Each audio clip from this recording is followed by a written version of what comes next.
Okay, so Simon, tell us what you do, tell us what you're about, tell us what you are heading up the charge of. Katie, I represent Suidlanders, which is a civil defense organization constituted under international law. The Geneva Conventions, which govern the prosecution of war, if you like, have protocols additional to them. And those protocols govern the circumstances of civilians in war. And those protocols make very specific provision for identifiable ethnic groups to prepare to safeguard their welfare in the event of a civil war, for example. And we anticipate a civil war in South Africa. At the rate things are going, there's likely to be a big fracturing in our society. And if there is such a fracturing, it's almost certainly going to happen largely along racial lines. And we will be the most vulnerable, or one of the most vulnerable groups in this country, because we're one of the very smallest. And so we're preparing for that. Suidlanders is completely about preparing for a civil war as a civil defense organization. And in terms of white South Africans, how many are you left? What percentage are you? Katie, according to the official census statistics, we form something like 8% of the population, but a report was released recently. I won't go into the long details of it, but by our statistics office, in which they make it clear that there are in fact about 25 million more people in the country than they ever admitted before, in which case we form something like 4%, between 4 and 5% of the population.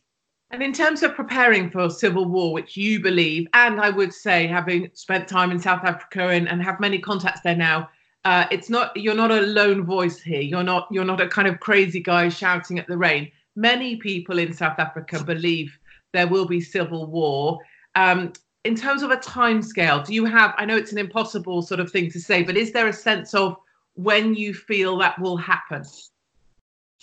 Obviously, I'm compelled to provide a sort of a disclaimer here to avoid getting into trouble. So forgive me, but I must say, we don't have a crystal ball. We don't know. We've got no idea. I'm purely speculating.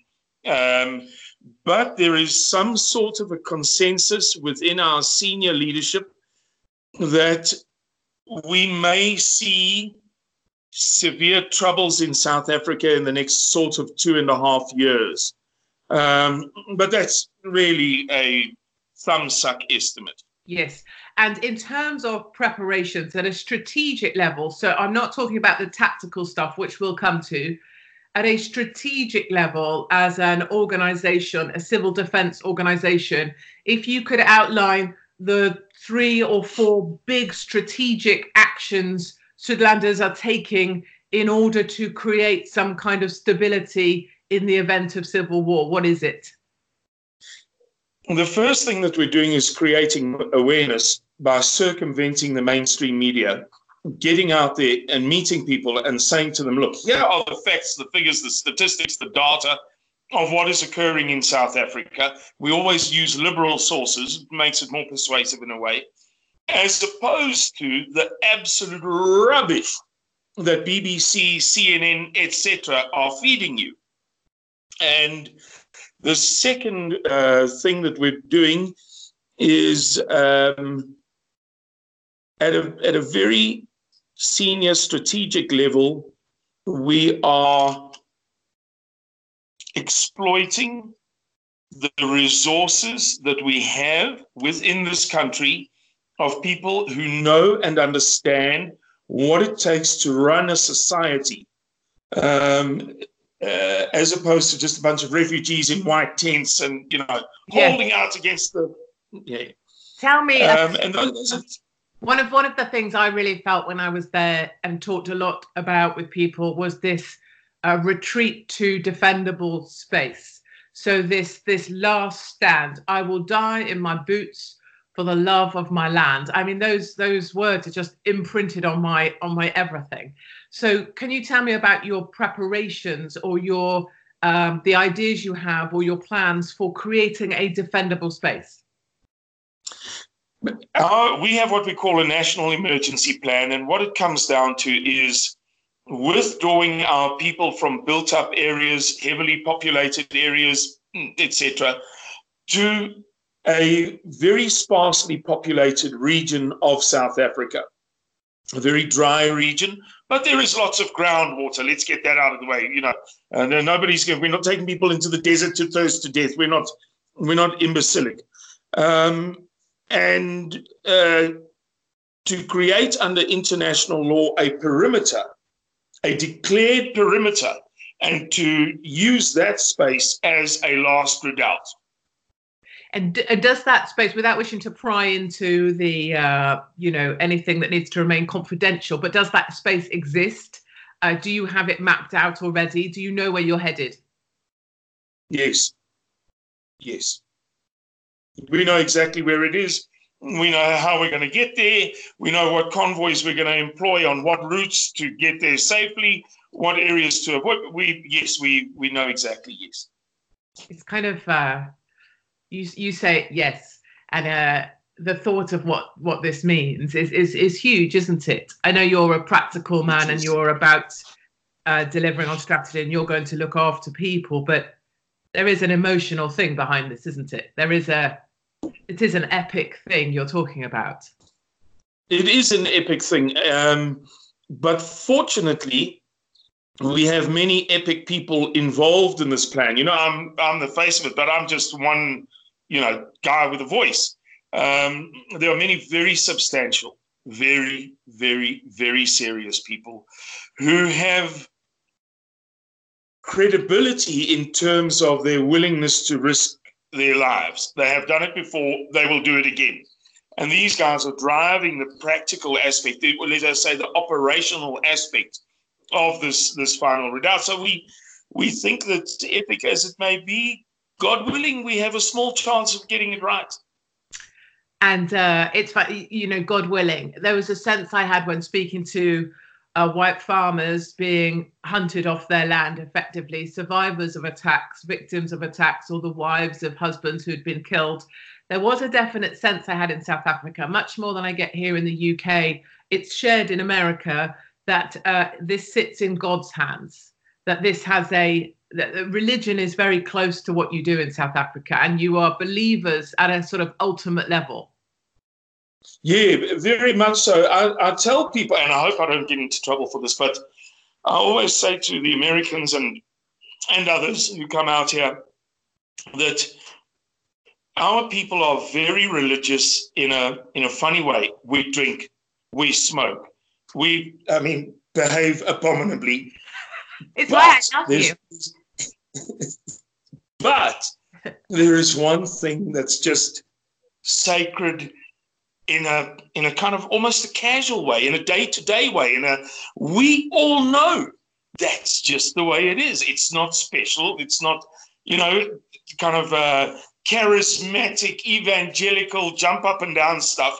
It's just there is a God, and that's the end of the story. Have another brandy. Thank you. I honestly, I so miss being around South Africans. There's something about you guys.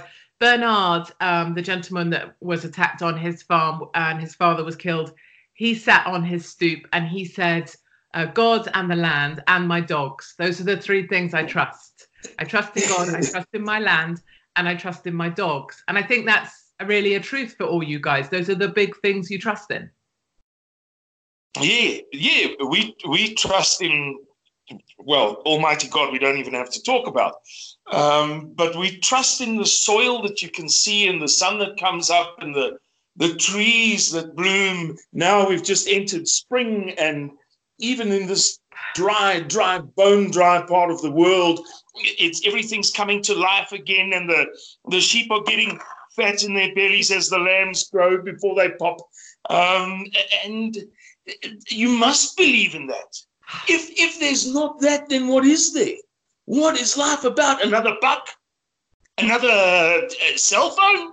An iPhone? This is life? We just don't see it that way. It's not that we're perfect. We drink, we smoke, we have flaws in abundance, and we're renowned for those flaws. But we don't see the meaning of life in rushing down a street every morning to get into an office to do something that you absolutely hate for 50 years and then retire and die 5 years after that. There's so much more to love. I love you guys so much. I can't tell you. Okay, let's go. Let's be sensible now. Let's remove the emotional and me just loving everybody in South Africa. Tell me about the operational stuff. Tell me about the tactical stuff. Tell me about the stuff that I've been following on the Suidlanders Twitter page, where at the weekends you gather together. Help explain what you get up to at a tactical level that regular mums like me would understand. What we do a lot of is our structure is basically there's the Suidlanders. We have 35 provinces that within our structure. Each province has about 10 regions within it. Each region has about 10 groups within the region, and each group has about 10 families. So every weekend, all across South Africa, thousands and thousands of families in their little groups and regions gather together to rehearse leaving dangerous areas in a time of threat if roads are blocked off and so on. Self-defense training for women, trauma counseling, particularly for women, because war is more traumatic for women than it is for men. It's basically boys behaving badly, really, when you come down to it. And it's the women who suffer. Medical training, self-defense for women. We mentioned that, trauma counseling. And then we do some legal shooting, practice on shooting range, but we don't make it the core of who we are. Because in spite of its value, once you make that the core, people point a finger. Now we have the moral high ground. We're able to say to people, we barely do any shooting.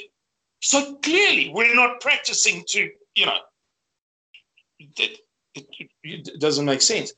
So there's a wide variety of activities happening all across the country every weekend, from north to south and from west to east. Decent, respectable family people. We're a middle class to lower middle class organization. So we're not, we're the hoi polloi. We're just ordinary folks who foresee a problem coming, and we come together on weekends and treat each other with respect in an environment where you're unlikely to be hurt. And it's very, very ordinary, really. No, it's very lovely. And isn't there something about just being, and I know Americans will really get this, and you'll know that already, this isn't from a physical safety perspective, but in America, conservatives come together often at weekends so they can be in the same space, because for once they don't feel attacked, or they feel that they can belong, or they feel they can open their mouths without someone having a go at them and speak freely. You guys are doing it at a much more physically stressful level. You're coming together at the weekend so that you remind yourself about all that is good in South Africa, right? Yes. Yeah. Belong together. It's so pure, Katie. It's you could hardly make a movie about it. There's very little that's charismatic about it. It's just ordinary, nice people coming together and frying meat together, grilling meat together, and standing around chatting with smiles on their faces. I tell you what, you will seldom in your life come across any group of people anywhere that has so many smiling faces as you will at a Suidlanders meeting. People are just happy to be there and happy to be with one another. And at a more tactical level, if people come to a point where if I'm a farmer and I'm running this farmland, and this is the farm that my grandfather helped turn from bushveld into farm, do you guys, are we, if I'm that farmer, are we training together what the steps I will take if I have to leave that land? If I'm forced from my land, are there practical steps that I'm going to take? Katie, it's a very difficult question to answer, simply because those farmers tend to be pretty strapping people But as an individual, you can do very little against a marauding gang of 16 people who've been lying in the bush for 2 days waiting for the golden opportunity to strike you at your most vulnerable point. We don't know what we're going to do as far as this land expropriation without compensation thing is concerned. Many people are talking about, defending their land to their last breath. And in fact, that is one of the greatest threats to stability in this country. There are people, I've just come from a farm where the farmer, he's a buddy of mine, but he didn't know that these graves existed on his farm. He had an idea that there was an old graveyard, and he cleared the land and he came across them. And we did some simple calculations and what have you, and he got out his dad's old photographs and worked away. They've been on the land for 13 generations. On that self-same farm for 13 generations. Now, if a guy like that gets attacked, he's liable to shoot everything that he can, because it's all that he knows. It's all that he understands. What's he going to do? Go to the local town and become what? A doctor?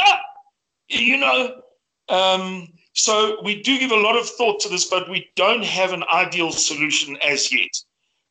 It's a complicated, messy thing. Will the government use the army to enforce it?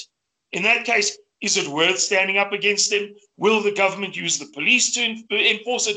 Who knows how this thing is going to pan out? So we spend a lot of time discussing it and endeavoring to come up with clever answers, but there is not yet one solution. And it's one of the things, I think your answer there just really helped clarify it for people. One of the questions people often ask, certainly ask me, is why don't they just leave? So if I'm talking about you guys being attacked, about farmers being slaughtered from their land, about, waiting for those attacks to come, the natural question, a human question is, why don't they just go? And I think your point there just articulates that's why they don't just go. A, where would they go? And B, they've been there all their lives. It's what they know. Yes, and the other thing to mention, Katie, is that many of us who are conservative in our core moral values think to ourselves, go to Texas for what? To expose our children to the same pornography that epitomizes this unfettered onslaught on European-derived culture. At some point in time, a line has to be drawn. Now, that's not for everybody. Many people don't want to face that reality. But some of us, and we're not heroes. If I was a physically courageous person, I'd still be playing rugby. It's not about bravery or courage or heroism. It's about just doing the right damn thing for once. Tell me, help me. So I am obviously regularly attacked for this being a conspiracy theory, this idea that whites are in some way in danger in South Africa, that statistically white farmers is one of the most dangerous professions to be in. People still say it's a conspiracy theory. It's a lie. It's a white nationalist myth. Well, for many years, the government has or did refuse, I beg your pardon, to release the statistics of the murders and attacks on farms. In the past couple of years, they have released those figures. They still refuse to discern between white and black. However, in reading the numbers, it's pretty safe to say that all but one of the murdered farmers last year was white. You know, the surnames are pretty distinctive. It's difficult to make a mistake, really. And if you extrapolate that number through the number of the number of commercial farming units and the percentage that the government says is owned by whites, you get a figure of somewhere between 145 per 100,000 and 169 per 100,000. Having done the arithmetic myself, having done all of the calculations very, very finely, I opt for the 169 number, not because the higher number has got more drama to it, but because I did the calculations. And I have the figures of the number of farms that exist in South Africa, the number that have been transferred to blacks, the number that are retained in white hands. And you don't have to be all that clever, really, to figure it out. But if you give the benefit of the doubt here and the benefit of the doubt there, the minimum rate is 145 per 100,000. That is higher. Yes. Sorry, I beg your pardon, Katie. That is higher, just by the way, than the death rate, the fatality rate in Yemen, Libya, Iraq, and Afghanistan. I hear you. Tell me why when I think about Zimbabwe and so the breadbasket of South Africa and what happened to breadbasket of Africa and then what happened to Zimbabwe. I'm trying to. Yes. It's an obvious question to you, but it's one I should ask. Why have whites got to be the farmers? Why can't blacks be the farmers? What's your problem with white people being the farmers, black people being the farmers? Why not hand over the land? It sounds like an obvious blooming question. Well, firstly, what the government is proposing is expropriation without compensation. So fundamentally, that's unfair. Secondly, there is not a great history of black commercial farming. So it's easy to say, well, whatever a white man can do, a black man can do. It sounds beautiful. But when there is not, and there never has been, such a history of successful commercial farming, then it's also okay. I don't think it's terribly racist and evil and ugly and nasty to say, who's going to do it? Where are these guys?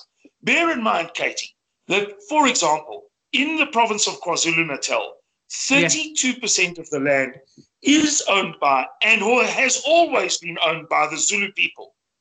I spent a lot of time with the Zulus in my youth, a lot of time. I'm the only person that I've ever heard of who lived in a Zulu migrant labor hostel. So I know a thing or two about this. And I don't know of one Zulu on that 32% of that province who is farming commercially. Not even one. And,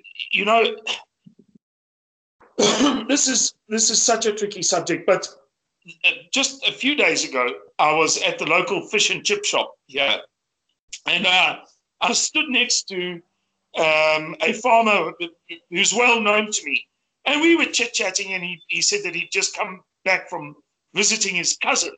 His cousin farms in a little valley near Cradock, a famous little town in South Africa. And he said his cousin, I beg your pardon, is doing so well. And then he said to me, in that valley, there are 6 commercial farms. 5 of them have been given to blacks. And each of the 6 farms has 1/6 of the water rights for the local stream. But 5 of the farms, guess which ones, are not functioning at all. So he's taking all 6 farms' water, and he's growing lucerne and corn. Yeah, I mean, it's coming out of his ears. 6 farms, 5 given to black guys, and precisely none of them being operated commercially. There's a farm called I think it's called the Mzizi Family Trust outside the town of Hofmeyer. And I happen to go and visit somebody in that region quite frequently, probably about 4 times a year. And this farm is massive. It's something like 25,000 acres that was given to this family. There's not one animal being farmed commercially on it. There's not one irrigated, center pivot irrigation that's in operation. There's no lucerne growing, no maize, no potatoes, nothing.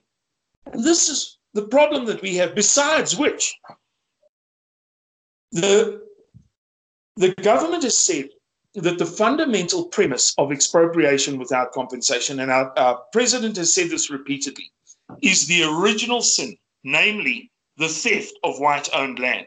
Now, given that the first black and white, Bantu black person and white person met in South Africa almost exactly 125 years after the first whites arrived in Cape Town. The white guy in question was a man by the name of Captain Robert J. Gordon, later Colonel Robert J. Gordon, the commander of the fort in Cape Town, and he met these first black people on the east bank of the Great Fish River, near present-day Somerset East, meaning that something like 40% of the land was never stolen. All of the land around Swaziland. Swaziland, the Swazi king occupied a piece of territory that big. He then gave land to whites so that they would form a buffer. He made his kingdom smaller so that he could have these white guys as a buffer between him and the Zulus. That wasn't stolen, it was given. And so the list goes on and on and on. I could speak myself hoarse. Mm-hmm. So firstly, the fundamental premise is false. Secondly, the purpose is supposedly to address the land ownership crisis in South Africa. Now, if you take the approximately 33,000 white-owned commercial farming units that presently support 33,000 families, and let's say that whites are greedy and they're selfish and they're bad and they're inherently this and inherently, and black people can do it better.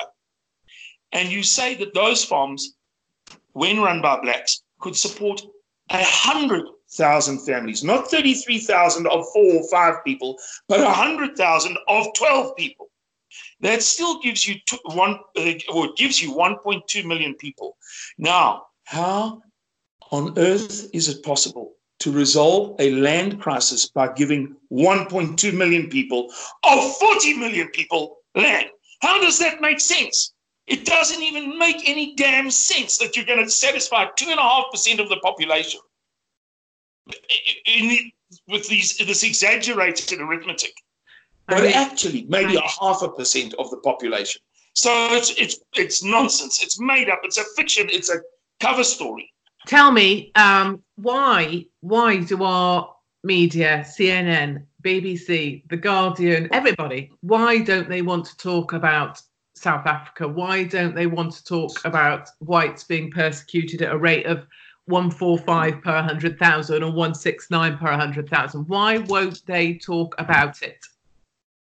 Because whatever you may say about people like David Icke with his eccentric personality, it has been demonstrated time and time again that there is clearly some kind of a conspiracy. It can't all be one great coincidence, what is happening in Western society and has been happening over whatever period you'd like to nominate for the purpose of this conversation. The media was complicit in the fallacy of the new South African rainbow nation. And the media, firstly, don't want to reveal the truth. And secondly, they know that they'll look like fools if they do reveal the truth. The commercial media will never be trusted again if, after 40 years of telling us that Nelson Mandela is a saint and the ANC is benevolent and the country is going to do so much better and it's going to realize so much potential, that actually we were wrong all the way. South Africa is one of the great topical stories of the past 50 years, probably one of the top 20 topical stories of commercial media over the past 50 years. And if that's exposed as nonsense, they're going to look like fools.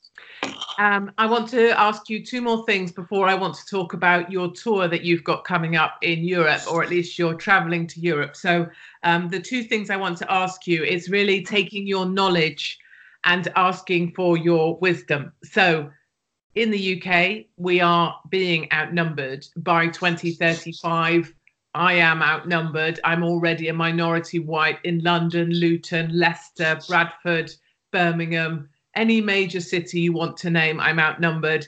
In Birmingham, if you bump into a child, they are more likely to be Muslim than any other religion. And by 2050, Muslim births outnumber birth to any other religion. And I don't say that it doesn't matter about the religion particularly, other than I am becoming very rapidly a minority in my own country. So if you are speaking to the people of the UK who share my fears that we are being taken over, whites are a minority, what's the South African learning about becoming a minority that goes down then to about 4%? What's the learning? What's the warning? Katie, unfortunately, I have nothing helpful to tell you. The simple reality of the matter is that people who do not share your ethnic makeup and who do not share your norms, mores, and values are not going to humor you when they're in a position to impose their own. That's the simple reality. Nobody's going to cut you any slack. Get used to it. The other thing that bears mentioning is that embattled peoples learn to stand together. And so it is that for a long time in the USA, in cities where blacks have formed a minority, they've been able to vote in their candidate, because we whites argue, squabble, and quarrel with one another and divide ourselves, whereas the ethnic Arabs or whatever in Birmingham, or the blacks in whatever city you'd care to mention in the USA, will stand together for their candidate on principle. Minnesota. And so you're going to find out the hard way. I'm sorry to say it. I'd love to say something encouraging. No. People would think I'm a great guy. So helpful, so nice. But there is nothing good to say. You are in for a big hiding, as my father would put it. Watch and see. That's how it works. And when when the sentiments of those people are augmented or goaded, provoked by outsiders. So when liberals tell them that they have been the victims for an untold period of time and that you were the perpetrator, they are naturally going to take the first opportunity that they can to spite you. That's how it works. That's human nature.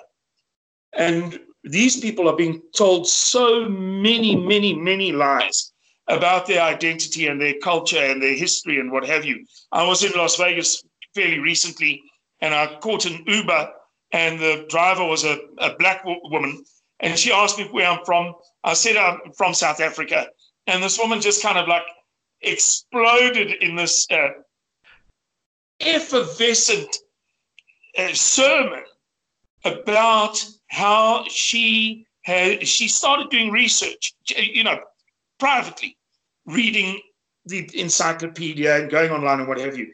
And she said she couldn't believe it when she discovered that all of the black slaves who came from Africa were, caught by other blacks. They were then sold to Muslims, not to white people.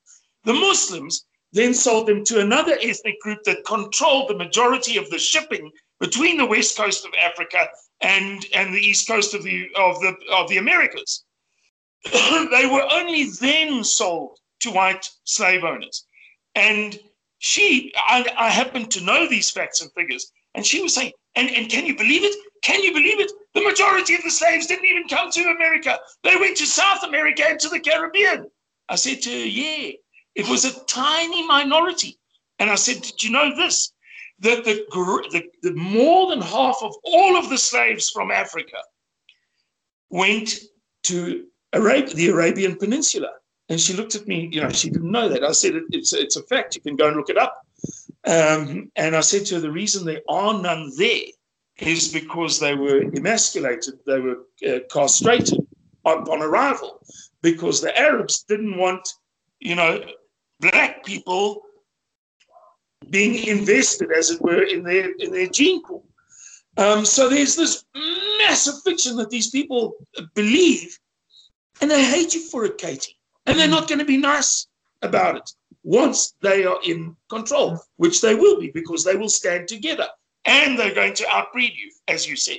As already happening. Last thing from me, and then I hand to you to talk about your trip. But now I'm thinking for America, and South African warning for America. And I'm thinking particularly on the matter of gun control. You'll have seen in New Zealand, after the mosque shooting, they banned weapons. They are buying back weapons. The Democrats are trying to push through banning of semi-automatic weapons. They want all weapons to be confiscated, some of the Democrats. Give us a South African take on what happens when the state tries to or does confiscate your weapons, and your views on your right to bear arms. We, much like the average Briton, I should think, have a severe problem with unfettered access to any kind of weapon. The Second Amendment speaks about the right to keep and bear arms of the type in common use by local militias. And they could afford to say that at that time, because if you were muzzle loading a weapon, in the Napoleonic Wars, the finest shots in the British Army could fire a muzzle loader twice in 1 minute. Now, you can't really go on a killing spree with a weapon that you can fire twice in 1 minute.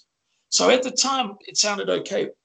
What's happened is that this thing has gotten completely out of control, and people have taken it to an absurd extreme where they possess weapons that fire literally 1,000 rounds a minute under the Second Amendment. Clearly, that was never the intention of the Second Amendment. So there is a craziness that has crept into this thing. And of course, there's the background check matter. Some guy's got severe bipolar disorder, and he has manic rage, and he's got a weapon that fires 1,000 rounds a minute. It doesn't make any damn sense at all. So there should be a middle way that must be found. I mean, you cannot justify that.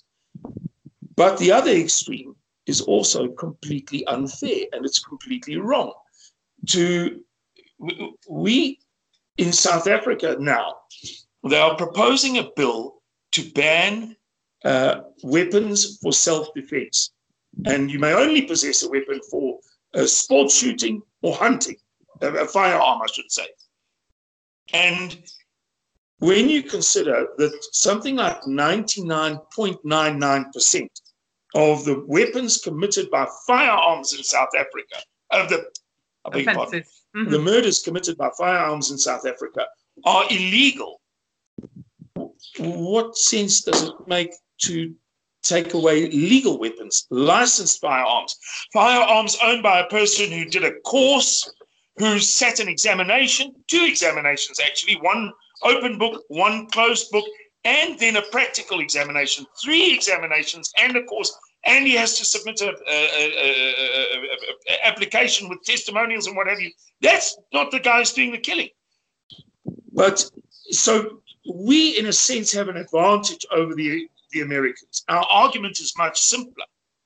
The Americans have gotten themselves into a space that's very difficult to defend. And it's their own fault. They've taken the Second Amendment to a crazy extreme by using the state guards and the National Guards as their reference point for the phrase local militia. Their reasoning is, well, the local militia has 75mm field guns, therefore I should be allowed field guns and rocket launchers and whatever, and it's daft. They've, excuse my language, but they've screwed themselves. And I fear for the consequences. I think that the next time 3 little girls with, bright eyes are killed, the the maniacs who dominate Western society are going to take another step forward in the argument against the Second Amendment in totality. This thing could have been handled far more shrewdly, far more cunningly by the right wing in the USA. They blundered. They really blundered by taking it to an absurd extreme. Okay, so thank you for that. I think those are helpful things. I think the warning for the UK that we are, as your father would say, in for a hiding, is exactly what I think as well. I mean, it's exactly how I feel. Is your father still alive? Yes, he is. He is. I bet he's quite something. He's a very straight man. His moral compass is about, it's steady. Tell me, okay, I'm going to hand over to you now. Tell us about the trip you're planning. Tell us what you're going to do. Tell us why it matters, and tell people where they can find you, read more about what you're doing. Katie, the best place to find us is on Suidlanders.org, which is SUID Landers.org. Very easy. Anybody who'd like to write to me can write to hk@suidlanders.co.za, or ZA for Americans. hk@suidlanders.co.za. We have received numerous invitations from good, rock solid, conservative, decent, respectable people in Europe to visit them. And we're going to be taking that offer very shortly. In the next 3 weeks, I'll be in Europe for a short while. I'll then go to the USA to meet some politicians in Washington. Then I will return to Europe for November, December, and January, late November into mid-February, actually. And we're going to be spending a lot of time there talking to good folks, nice, decent people, as right-wingers tend to be. And that's about the gist of it. We look forward to meeting people. Anybody who would like to meet, anybody who would like to support us is welcome to, as I say, write to hk@Suidlanders, and they'll get a prompt reply. Okay, so I will, on my Twitter, I will push out. So you said you'll be in Europe from like November through February. I will be there for early October. Yeah. And then again, November through February. Yes, I'll get those dates from you, and I will put your email out so people can email you. So if they want to invite you to come and speak, maybe to their organization, or they want you to come in and just give them a briefing on whatever from South Africa, from your perspective, you'd be happy to do that. We'd love to do it. Okay, perfect. Listen, anything you want to add or say before I go away? No, Katie, I think we've covered just about everything. And all I have to say is thank you very much for the opportunity. It has been charming speaking to you. Charming. That's what they call me here, Simon. Yeah, they call me charming. Yeah. Well, I think you're a very, very charming person. Much love to your dad and to your family and to the South African farmers. And at your next meeting, please give them all the very best from decent conservatives in the UK, like myself, who wish you every success. And I will keep supporting you all the way. And I want to see you as well. I want to book my date with you. We're going for a beer in when you get to London. I like that very much. Okay. Have a great day. All right, then. The same to you. Cheerio, Katie. Cheerio, Bye-bye. my love.